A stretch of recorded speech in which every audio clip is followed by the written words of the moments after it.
Hi, it is Marie and I am back again today with another video, and today I wanted to talk about lowering standards.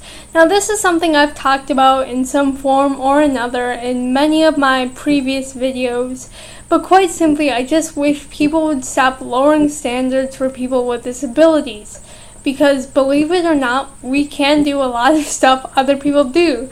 We just have to do it in a different way. Speaking from my experience, the more opportunities I've had in my life, the more acquainted I've become with my disability and its challenges. The more I've been able to figure out what works and what doesn't work in a certain situation, and where and what I need to adapt to in order to be successful.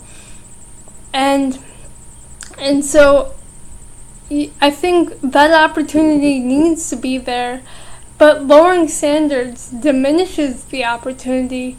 It says, no, you're not gonna have to do all this work, we're just gonna cut it down for you. But then that cuts down the opportunity as well. And so, growing up, I had my workload cut down a lot by teachers. And the well-intentioned argument for this is, well, you're doing the same amount of work as all your peers relative to yourself, what you can do. And I really liked this arrangement. I was like, haha, I only have to do 8 problems instead of all 15. But I sit here now and I go, wow, that was really damaging to me. Because it gave me an easy way out. It didn't give me the opportunity to deal with my disability. It just said, oh, we'll ignore the disability, we'll push it to the side. You won't have to worry about trying to figure out how are you going to do all 15 problems with your disability. And to me, right now, that's the ideal situation. Is okay, you sit down with a student and you go, you have cerebral palsy, or you have X, and life is going to be challenging for you, and you're going to have to put in a lot more work than your peers. And so you better start learning how you're going to do that. It doesn't mean you're going to fail at everything. You're going to figure out ways to make an experience, a task, your own. You're going to figure out how to adapt to a situation and adapt to difficulties. And so for me, that is what I wish someone would have told me, instead of, oh no, you're going to only have to do 8 problems instead of 15 because you have a disability.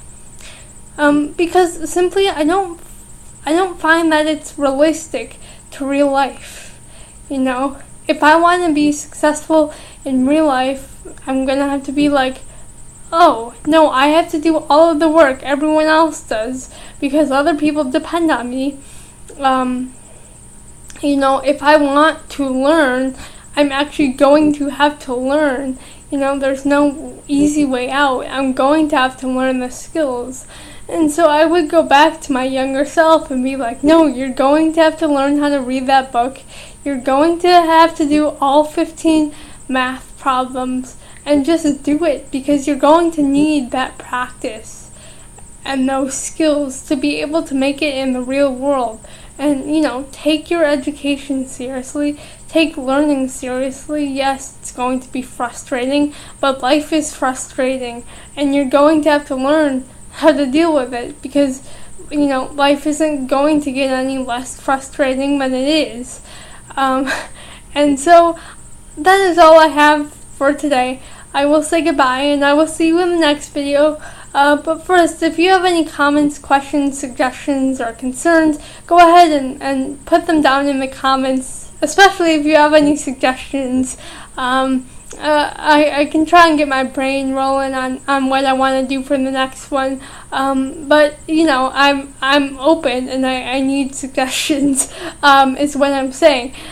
So yes, but with that, have a nice weekend. Bye.